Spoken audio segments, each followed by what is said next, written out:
RIP, rest in peace, Iliana. On est parti sur la phase de ban pour les suprématies qui commencent à la défense sur Consulat. Et si les suprématies avaient la bonne idée d'aller chercher cette finale de winner bracket face au Forze, Consulat, let's go, Nomade banni du côté des suprématies. Ah oui, j'ai pas de duo caster. Je suis en train de le lancer, mais il n'y en a pas. Sachant que je suis obligé de mettre les bans en plus sur l'overlay en même temps.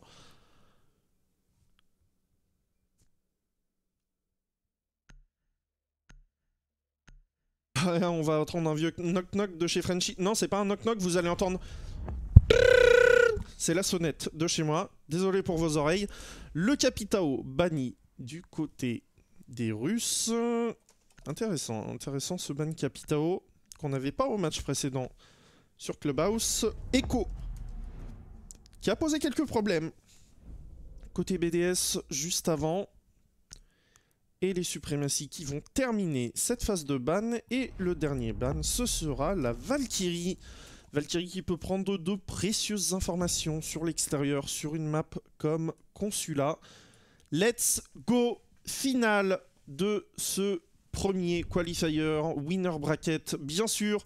Suprématie, l'équipe française contre Forze, l'équipe russe. On est parti pour potentiellement 15 rounds de folie et de professionnalisme entre ces deux équipes. Et la Gridlock. Gridlock joué par Cox apparemment dès le premier round.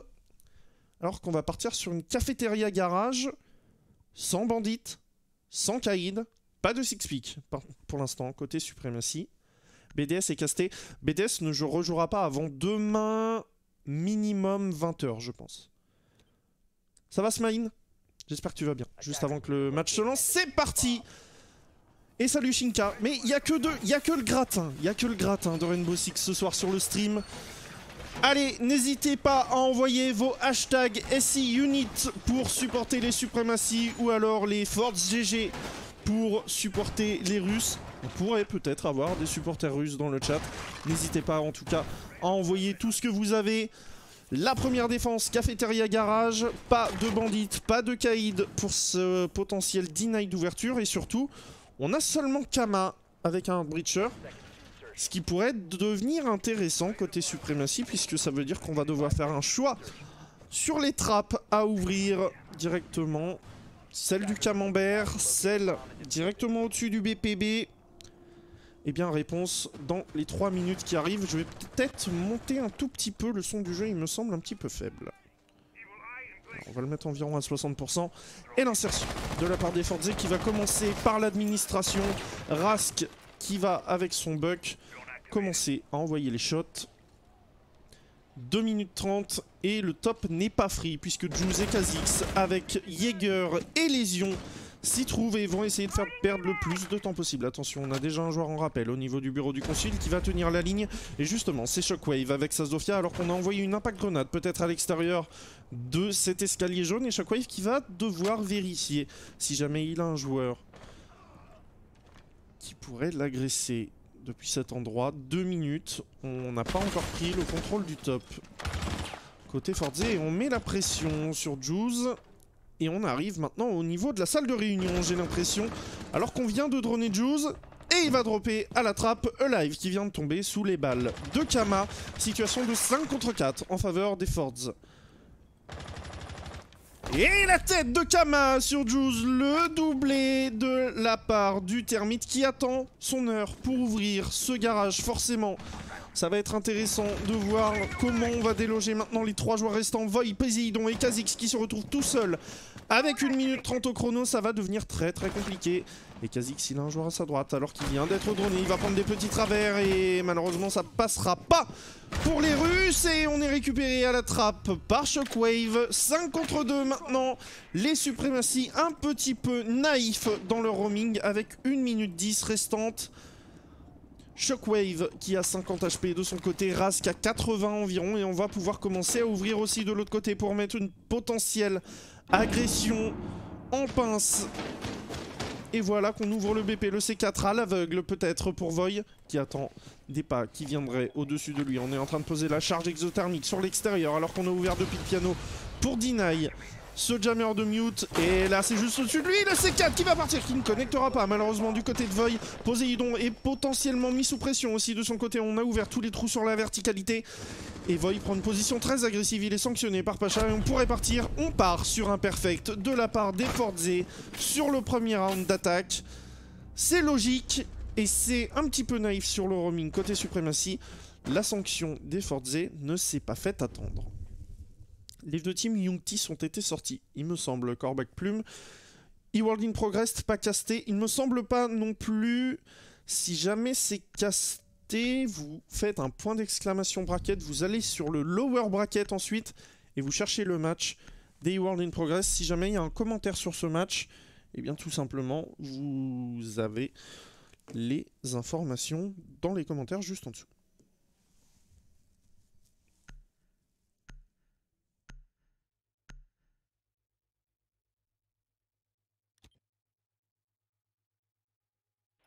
C'est parti, deuxième round, on prend cette fois le lobby. On prend le lobby avec un live sur un dock pour agresser vers l'extérieur. C'est exactement ce qui est en train de se passer. Non, c'est le top. C'est le top qui est joué, mais on a quand même un dock potentiellement pour un live pour aller prendre un early pick. Forze sont puissants, je pense qu'ils vont passer. C'est vrai que Forze est l'ogre de ce premier qualifier, on en parlait tout à l'heure avec Kiwi. C'est l'ogre du premier qualifier, mais derrière on a quand même les BDS qui sur un deuxième pourraient potentiellement se qualifier, les Supremacy qui montrent un très beau niveau de jeu et qui sont quand même en finale de winner bracket contre les Forze. Ça sent bon pour les Français quand même, ces performances de BDS et des Supremacy. E-Live avec un potentiel early pick, donc avec son ACOG et son opérateur du GIGN. On a Cox, Rask et Pacha qui sont sur la gauche de l'écran. Kama qui va monter directement en rappel. 2 minutes 40 à jouer. Et je vérifie mon téléphone, hein, au cas où Frenchy, bien sûr, arrive entre-temps pour m'aider à caster ce match. Un drone détruit de la part de Live. On vient mettre la pression directement sur la porte. Et il va se retirer, peut-être pour aller jouer sur l'administration. En tout cas, il va rejoindre Juice. Juice qui est en papier. Et l'administration n'a pas encore été perdue au bout de 45 secondes de jeu. Par contre, on est en train de passer par le sous-sol. On va remonter par le sous-sol. En tout cas, l'administration est en train d'être prise. On a vu Juice qui protégeait cette entrée en papier. On va peut-être venir prendre le rappel de ce côté. En tout cas, on avance très prudemment côté Forze. Et il faut déjouer tous les joueurs, mais sur une horizontalité, pas forcément sur une verticalité. Live sur Pacha, le premier kill qui passera pour les Supremacy. On fait sortir un sledge, pas le plus impactant forcément pour la fin de ce round, mais quand même, c'est l'avantage numérique pris par les Supremacy alors qu'il reste déjà plus qu'1 minute 30 à jouer. On va prendre une petite Gumine pour Rask dans le pied qu'on va enlever tout de suite. Kama en a peut-être pris 2 aussi de son côté. Il est environ à 80 HP. Voilà, Cox qui récupère Void au niveau de ce main qui traînait au-dessus de la trappe. On a les petites track stingers, les dart tracks qui ont été posés pour la remontée depuis l'escalier Visa. Et E-Live qui traîne toujours avec... Oh, et qui va pique face à Cox. Malheureusement, aucune balle échangée entre les deux joueurs. On va attendre les potentiels pieds. Depuis la statue, non, ça n'arrivera pas. Et on a un drone qui va arriver une nouvelle fois sur Juice. 55 secondes de jeu à peine et on tient les lignes côté Forze pour une potentielle préparation. Alors que Juice fait tomber Cox en escalier spirale. Et Kama, Shockwave et Rask sont maintenant tout seuls et on est en train de se diriger vers une attaque sur B avec un Kama qui va devoir ouvrir un mur peut-être, mais il faudra nettoyer cette longue ligne. Et non, on va pas essayer d'aller ouvrir ce mur puisque c'est lui qui est en balcon et qui a le potentiel désamorçage au bout des mains. On a les composés Z8 qui viennent de partir du côté de Poséidon et c'était les derniers. On est en train de s'insérer, Kama sur Juice et on va se mettre derrière la bombe pour aller tenter cette plante et on peut rien faire pour l'instant côté Supremacy si ce n'est tenir la cover pour Shockwave qui est derrière. On met quelques balles sur Rask, le coup de fusil à pompe qui part Poséidon sur Shockwave. 3 secondes, on n'a pas le temps, il faut aller tenter, oui il faut aller tenter. Rask il... Oh what? Rask avec le passe-partout sur Poséidon, comment ça peut passer? Comment ça peut passer? Le passe-partout? Non, c'est pas le passe-partout. C'est le KMRS. Non, c'est pas le KMRS, c'est le C8 qui vient finir tout ça. Mais quelle erreur. Mais quelle erreur de la part des Supremacy qui avaient ce round dans la poche. Et Frenchy vient d'arriver. Frenchy vient d'arriver. J'avais dit pour le deuxième round, on est au troisième. Salut Frenchy. Ça va? Il faut que je lui sorte le casque. Bah oui, parce que j'ai pas eu le temps de me préparer. Mais comment ce 1v3 peut passer de la part de Rask? Comment c'est possible j'ai pas compris. J'ai pas compris. Peut-être que le chat le comprendra mieux que moi. C'est dur, c'est dur. Et ça fait 2-0 en faveur des Forze alors que je suis en train de brancher le casque pour mon cher Paul qui vient d'arriver. Et il me faut la doublette qui est dans le tiroir. S'il te plaît.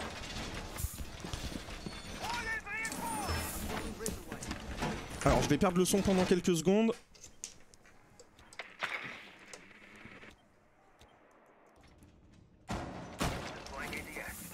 Et tac. L'homme est arrivé. Il arrive le chat. Ouais, j'ai pas pu commenter la phase de prépa du coup. Cadeau. On t'entend pas encore je crois. Bonjour Frenchy. Et bonjour à tous. Salut Switch. Ça y est, on arrive enfin. Ouais, troisième round de cette finale, donc on a eu un Rask on fire qui est allé arracher ce deuxième round et Kama, lui, vient arracher la tête de Live en début de troisième round. Ça avait fonctionné sur le round précédent pour eux Live en early pick. Cette fois ça ne passera pas, 2 minutes 30 de jeu, un doc qui tombe, on défend une nouvelle fois au niveau de cette salle de réunion et de ce bureau du directeur. Comme tu peux le voir, on est sur Consulat. En effet. Et déjà 2 attaques passées par les Russes. C'est déjà compliqué pour les Supremacy. Ouais, en effet, les Forze qui sont fidèles à leur réputation, comme on peut le voir ici, ils sont très bien rentrés dans leur rencontre. Avec ici une prise de l'administration. Tranquillement, positionne quelques drones de rotation. C'est peut-être Juice, non c'est Void qui est en train de redescendre en escalier spirale. La rotation qui avait été coupée tout à l'heure par Cox justement avec sa gridlock et ses petites araignées, ses petites dart strikes, Shockwave qui vient faire tomber Kha'Zix. On est déjà en situation de 5 contre 3, on n'est que 2 sur BP du coup vu que Void est au roaming. Il va falloir un impact peut-être en late round pour Valentin Chiron pour essayer de revenir sur ses joueurs. Shockwave qui va aller casser la caméra du lobby. Et ça se présente quand même bien une nouvelle fois pour cette troisième attaque des Forze. Ouais, très gros avantage numérique et toujours Void qui pour l'instant n'a pas de réel impact sur le round. Mais attention au retour du joueur français, du Jäger qui pourrait justement surprendre les Forze. Et la pression qui se resserre tranquillement sur Bomb Site avec la gridlock ici qui va progresser en escale collimation. Et on est toujours à la prise d'information à un peu plus d'une minute de temps de jeu pour les joueurs russes. Ouais, on est à la prise d'information, mais on sait que quand l'étau est réalisé du côté des Forze, ça fait très mal. On n'a pas eu besoin d'une Ibana pour ouvrir ce mur directement sur la meeting tout à l'heure et s'offrir une potentielle ligne sur Poséidon. Oh, et Poséidon justement qui fait tomber la tête de Shockwave et qui amène ça en 3 contre 4. Maintenant, il va pas être flashé par le joueur et on va tenter une grenade du côté de Rask et malheureusement on va prendre quelques balles, on va peut-être un petit peu rater sa grenade aussi malheureusement, peut-être avalé par un Magpie de Void. 30 secondes de jeu, le diffuseur toujours entre les mains de Kama et on tient du mieux qu'on peut mais on n'a plus de composé Z8. On tient et Poséidon toujours très solide sur son smoke à un peu plus de 20 secondes de la fin de ce round. Et où est Void? Où est Void? Parce que là on enclenche la plante. On enclenche la plante du côté de Kama. La ligne est tenue par Rask. On n'a pas réussi à passer malheureusement. Cox qui récupère Poséidon. Situation de post-plante pour Void qui se retrouve 1v4. Et là c'est le moment de tenter second clutch. Et il va réussir à récupérer la tête de Kama. Derrière il fait tomber Cox. Situation de 1 contre 2 maintenant pour Valentin avec un joueur qui est très low HP, c'est Rask. Pacha qui a 2 balles de la mort de son côté qui est en papier. Il faut aller tenter une fake diffuse pour essayer de faire rapprocher au moins un des deux joueurs. Void c'est exactement ce qu'il va faire. Il va aller tenter cette counter diffuse. La première, 5 secondes à jouer. On a un joueur qui joue sur la verticalité. Trop compliqué. Impossible. On a plus de HE. Ouais, impossible. Il reste 7 secondes. Void qui récupère quand même Pacha de son côté. Mais 1v4, c'était trop dur pour Valentin Chiron qui est à 1 HP. Rask à 1 HP. Et ça fait déjà 3-0 pour les Forze GG. Ouais, et malheureusement, comme on l'avait dit, en 5v3, deux joueurs qui tombent très rapidement, un Void qui n'a pas l'impact souhaité dans le round, malgré quand même Poséidon qui a fait un petit peu, qui a tenu la baraque quand même pendant quelques secondes, qui a pu temporiser, mais au moment où il a plus les smokes, et là, forcément il y a de la pression qui se met sur le joueur smoke, il ne peut rien faire, et Void qui revient beaucoup trop tard malgré cette tentative de clutch qui était pas très loin de passer. Ça ne suffira pas pour les suprématies, ça fait déjà 3-0, l'écart qui est creusé pour les Fordzé.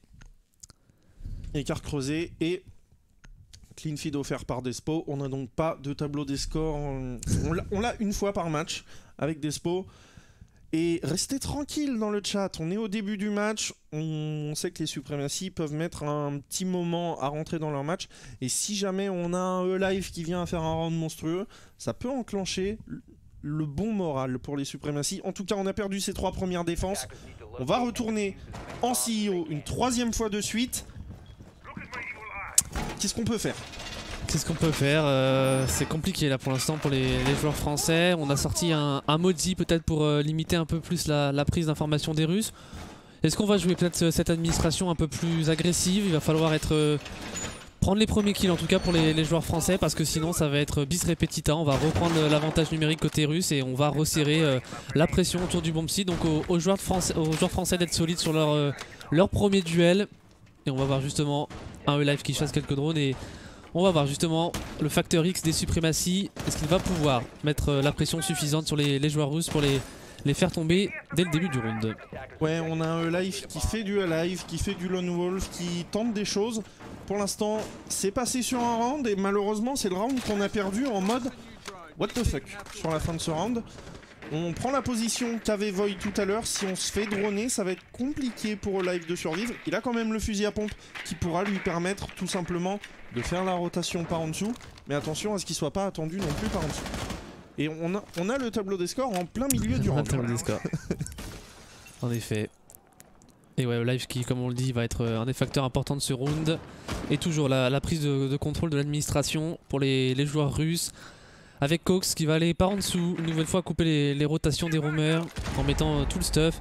Et ça y est, on est inséré en administration, pas de pression de la part des joueurs français. Et attention à pas se faire sanctionner trop rapidement. Ouais, attention, on a réussi à récupérer un drone pour live, on est en train de se droner tranquillement. On a vu un drone adverse aussi, me semble-t-il. Oh. Et non, il va ressortir, il a juste cassé la caméra, me semble-t-il, Shockwave avec sa petite Zofia. Il met la clé mort pour une potentielle sortie depuis le piano, et on a Void et E-Live qui vont essayer d'avoir un impact depuis ce main. On aura peut-être un C4 du Mozi sur la verticalité, pourquoi pas. Si jamais ça vient enclencher la même plante que tout à l'heure, en tout cas on est à 1 minute 20 dans ce round. On a à peu près la même prise de contrôle des Fordzé, mais on a 2 joueurs en plus côté suprématie. On est en 5v5 et ça peut faire la différence si Poséidon est toujours aussi solide sur son smoke. On a les Evil Eye de K6 qui pourront donner des informations, et pourquoi pas, comme tu le disais, un bon C4 de live par en dessous. On est en bonne posture pour l'instant pour les suprématies, il va falloir tenir encore une bonne minute. Ouais, une bonne minute, c'est une potentielle sortie de live pour aller chercher un joueur en rappel, mais il n'y a personne. Il n'y a personne de ce côté. Et E-Live, il faut qu'il garde son C4 pour ce qui est en train de se passer au-dessus. On vient d'entendre le premier composé Z8 partir pour Poséidon. On est à 1 minute de la fin de ce round. Ça veut dire qu'on a une potentielle fenêtre de 15-20 secondes à la fin du round pour planter potentiellement côté russe. Ouais, et voyez qui se méfie d'un joueur russe qui se baladerait par en dessous, et on en a un justement, et qui va prendre le kill sur live. Rask, c'est un premier kill pris à l'avantage des Russes, malheureusement pas de C4 pour live. Ouais, pas de C4, et Void qui devra être impactant peut-être un tout petit peu plus tôt que tout à l'heure pour essayer cette remontée derrière les joueurs qui ont probablement laissé un drone au niveau du visant. En tout cas il reste 30 secondes de jeu. Poséidon qui est mis sous grosse pression et qui back, j'imagine qu'il back parce qu'il a plus de composés justement. Ouais, il a plus de grenades à gaz. Et là ça devient compliqué avec 20 secondes à jouer. Kama qui va s'insérer, qui va aller planter à la plante entre guillemets par défaut. Et on peut rien y faire. Et on peut rien y faire. On a Cox qui contrôle le main par en dessous, donc pas de play par la verticalité possible. Et le diffuseur est planté en situation de 5v4. Le retake va être extrêmement difficile pour les joueurs de suprématie. Oh là là, Cox qui vient récupérer Poséidon, Shockwave derrière sur Kha'Zix, Juice qui vient prendre la tête de Kama, Void et Juice en situation de 2v3 après le kill de Void sur Cox. On a récupéré le joueur qui jouait par en dessous. Malheureusement, il y a au moins un joueur à l'extérieur. Il faut se soucier aussi des deux autres alors qu'on n'a plus qu'une vingtaine de secondes sur Shockwave sur Juice, le pré-shot qui passe au niveau de la tête. Void une nouvelle fois en situation de 1 contre X. Ouais. Et ça passera pas. Et ça passera pas. Et une nouvelle fois, un petit peu les mêmes problématiques côté suprématie. On laisse les Russes progresser un peu trop facilement sur la map. Live et Void aurait pu avoir un impact, mais on n'a pas été naïf côté russe. On les avait bien repérés, ces deux joueurs. On se méfiait du C4 du joueur Modzi par en dessous. Et on est venu contrôler justement ce main avec Cox. Donc le seul play par en dessous qui pouvait inquiéter les joueurs russes a été deny parfaitement. Et puis derrière, même plan de jeu. Poséidon qui ne peut pas deny la plante indéfiniment. Et on arrive à prendre le contrôle de ce bomb site A. Et voilà, derrière ça déroule parfaitement. 5v4 et retake impossible. Pourtant, c'est un plan de jeu qui paraît pas extrêmement compliqué de la part des Forza. On s'insère en administration, on avance, on ouvre les trous directement sur l'escalier à gauche, on rentre en papier, on déloge ce qui se trouve au niveau de la petite cuisine. Et ensuite, une fois qu'on a pris le contrôle de la longue, on cover le back au niveau du visa avec des dart strikes pour la gridlock. Et c'est un plan de jeu qui paraît simple, on n'a même pas d'ouverture du termite. On n'a même pas besoin, on vient pas mettre plus de pression que ça au niveau de l'escalier jaune. Par contre, on a une exécution qui est parfaite, avec une tenue de la porte qui est parfaite. C'est ça, c'est... Tout est méthodique, tout est bien organisé, c'est fait tranquillement. Et en face, les suprématies ne jouent peut-être pas assez agressif pour contrer justement cette organisation parfaite des Russes.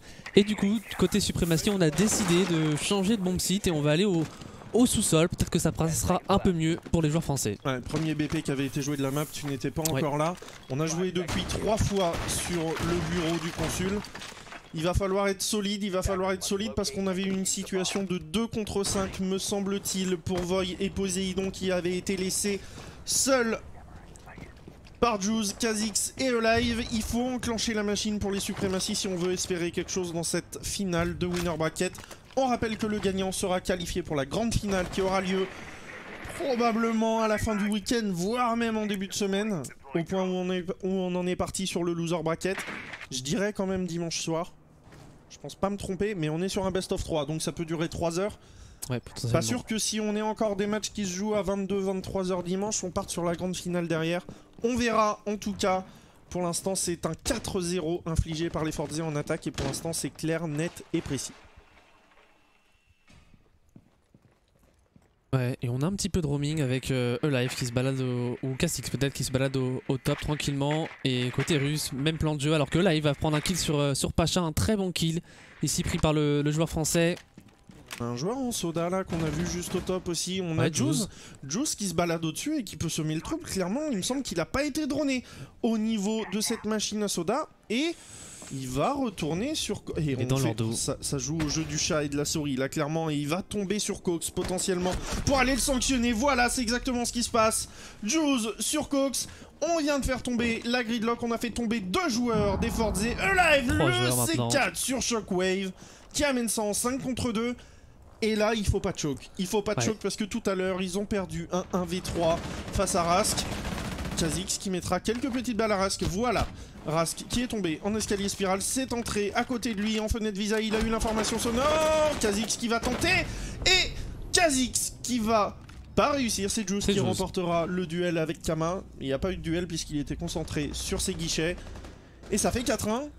Et voilà les Français qui rentrent dans le match. Ouais, un peu plus d'agressivité, un bon roaming et des erreurs côté russe avec ce joueur qui arrive à repasser dans leur dos au niveau de l'administration. Par où probablement par l'escavisa, il a réussi à remonter, mais c'est surprenant. Justement, on parlait de la minutie des joueurs russes qui ne faisaient pas d'erreur, et là, ils se font surprendre par le roaming des Français qui a plutôt été efficace. Ouais, le roaming des Français, on a un premier kill de live, mais surtout, ce qui est impactant sur ce round, c'est le miss drone sur...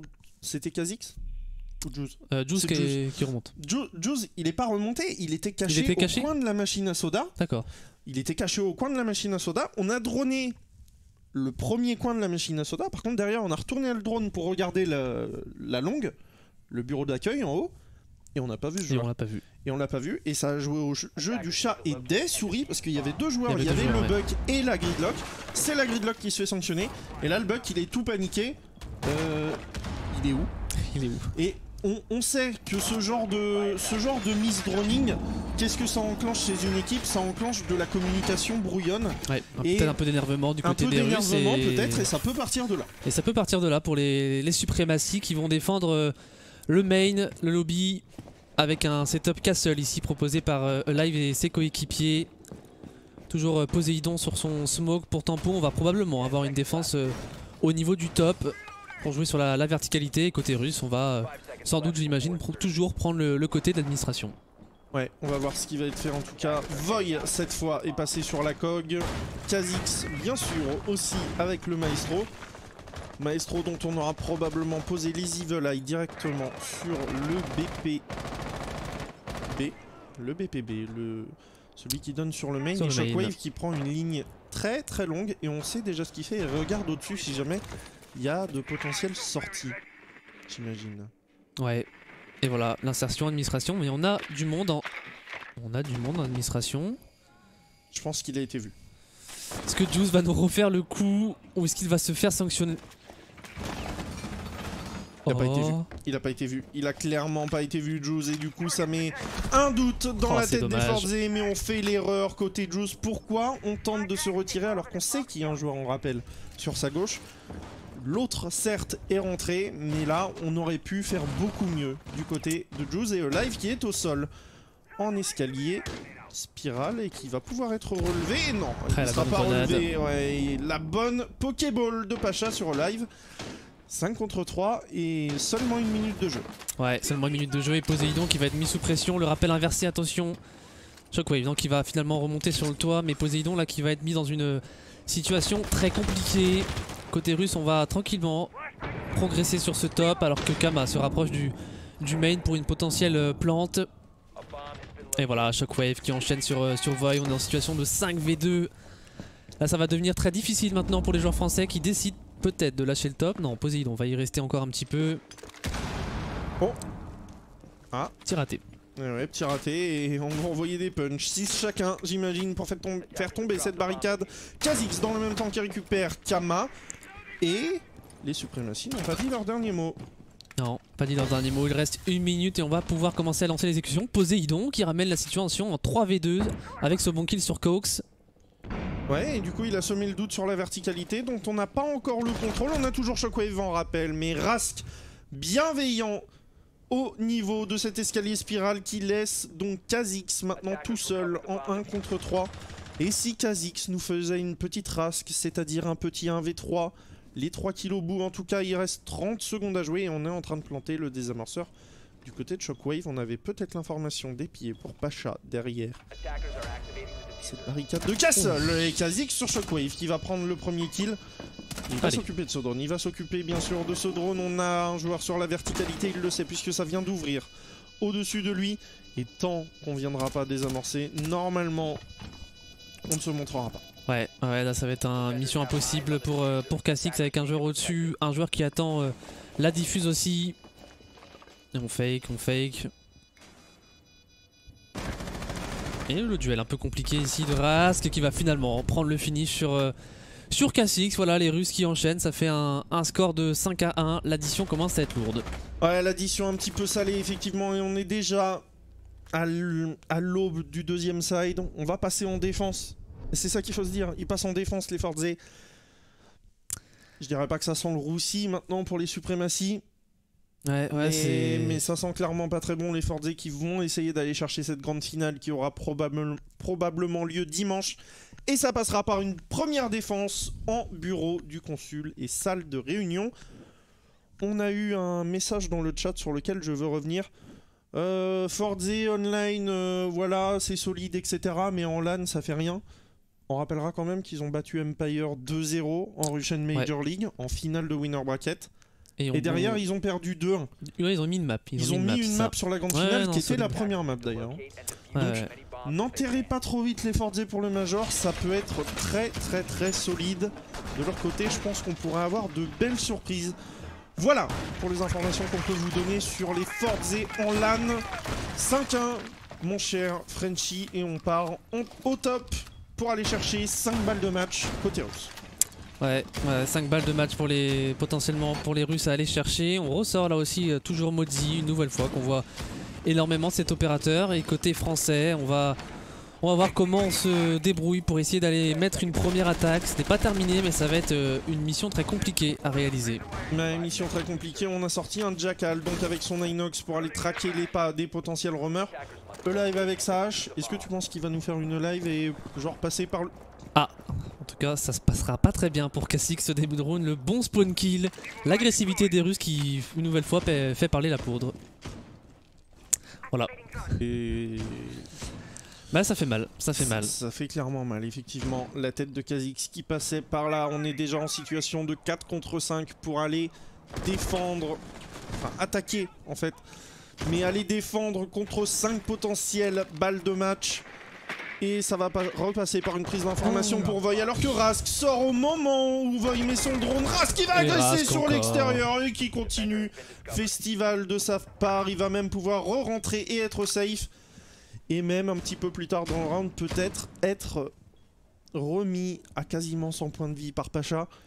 Là c'est dur pour les suprématies. Ouais, on se fait avoir sur des... Attention, comme ici le très bon kill de Juice qui était déjà inséré en long desk, mais c'est des kills très gratuits là ici pris par les joueurs russes. Il y aura beaucoup de naïveté de la part des Français avec cette sortie de Rask qui va prendre un double kill improbable, et derrière on se retrouve dans une situation quasiment impossible pour les Français, condamnés à l'exploit en 2v4 maintenant.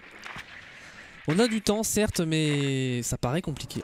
Ouais, ça paraît compliqué. On positionne un bon drone qui devrait voir le joueur qui revient au niveau de ce grand couloir. Et on a l'information, j'imagine, du côté de live. En tout cas, on a l'information aussi de l'autre côté, puisque la caméra par défaut n'avait pas encore été détruite. Live qui récupère le diffuseur qu'il avait laissé en visa. Et on va temporiser un petit peu. On a encore du temps. On a encore beaucoup de temps pour faire tomber ces 4 joueurs. Juice et Live qui ont pris le contrôle de l'escalier visa, qui vont continuer à avancer. Et on va réussir à aller chercher Kama. Par contre, derrière, on a une revenge. Ouais, et Pacha qui vient terminer sur Live. 6 à 1. 5 balles de match, 5 balles de grande finale pour aller en best of 3 chercher sa place en CL dans probablement 2 jours. Ouais, ça sent très bon pour les Russes qui montrent une réelle supériorité face à toutes les équipes de ce qualifier. Ils ont fait parler leur agressivité dont on vante souvent les mérites. Ils ont amené la situation en 5v2, puis derrière, tranquillement, on revient sur bomb site. Rask qui se fait heal par Doc, et voilà, tranquille, le round est remporté. Ça fait 6 à 1 et c'est en effet 5 balles de match à se défaire pour les joueurs français.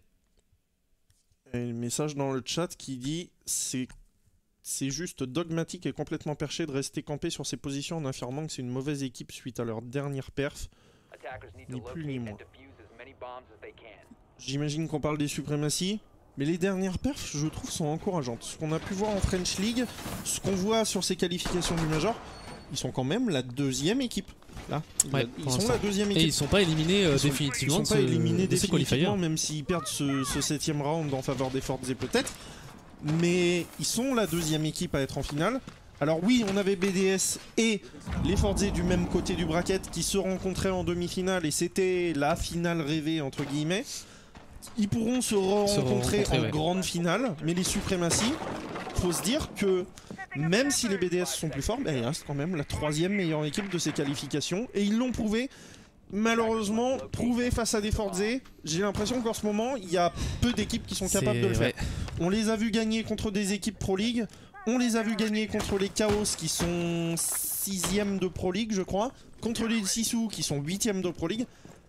Aujourd'hui, en Europe, à part un Empire et un LFO, voire un Vitality, mais ça s'est pas confirmé sur les qualifications de Raleigh, quelles équipes, très honnêtement, sont capables de faire tomber Fortzé? Je pense qu'on peut pas en citer beaucoup. Pas beaucoup en effet, les top équipes Pro League, mais les Fortzé qui montrent un réel niveau. Ça va être maintenant mission impossible pour les joueurs français, à moins d'un réveil. Et ça commence mal, avec Rask qui va faire tomber très rapidement Void, malheureusement. Ouais, Void qui vient de tomber et Pacha qui récupère Juice qui... Là on n'y est plus, j'ai l'impression côté suprématie, on est déjà en train de se projeter sur le loser bracket. Ils vont pas rejouer tout de suite, il faut quand même aller au bout de ce round pour Poséidon, Kha'Zix et Live. On tient la ligne depuis l'escalier jaune, on est en train de remonter pour Pacha. Malheureusement, et je crois qu'on est traqué par Kha'Zix. On entendait un petit bruit d'Alibi, on a dû se faire traquer par un prisme d'Alibi. Et elle n'est pas au sol, l'Alibi, elle a pris quelques dégâts. Et on va le tenter et surtout on a un crossfire qui se prépare par la gauche du côté de Rask, me semble-t-il. Et voilà, on est mis sous pression des deux côtés. Kha'Zix qui va redécaler accroupi, Rask qui vient récupérer son kill qu'il avait déjà entamé. Poséidon et Live condamnés à l'exploit. 2v5, 6 à 1 pour les Fortzé. on pourrait dans quelques instants avoir le premier grand finaliste live qui récupère Pacha et derrière Rask qui se fait sanctionner. Et le live, il faut un grand live pour essayer d'aller chercher maintenant ce round. On a l'information sur ce joueur en piano. On s'en doute du côté de live et ça pourrait faire très mal. Shockwave. Pas sûr qu'il s'en doute. Il est au sol. Voilà, le live au sol, récupéré par l'Evil Eye de Kama. Poséidon qui se retrouve tout seul en 1 contre 3. Allez, Grégory, Poséidon, Maison Neuve, c'est ton moment d'essayer d'aller chercher ce 8e round pour ton équipe et de rebooster le moral des troupes. Tu as 30 secondes, ça paraît quand même très tendu.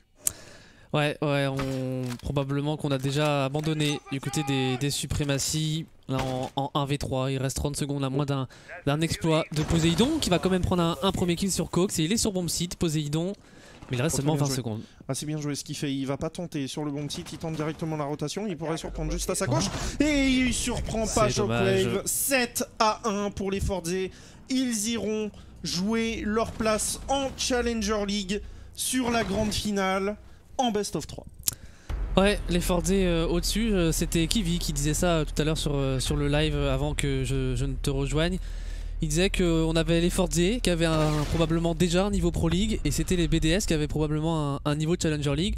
Je pense que les suprématies nous ont montré qu'ils sont pas très loin du niveau Challenger League, mais malheureusement ils sont tombés sur les Fordzé qui probablement prendront la victoire sur ce qualifier, même si ce n'est pas terminé. Il leur reste un match pour l'instant au Fordzé, mais ça sent bon pour eux sur ce premier qualifier.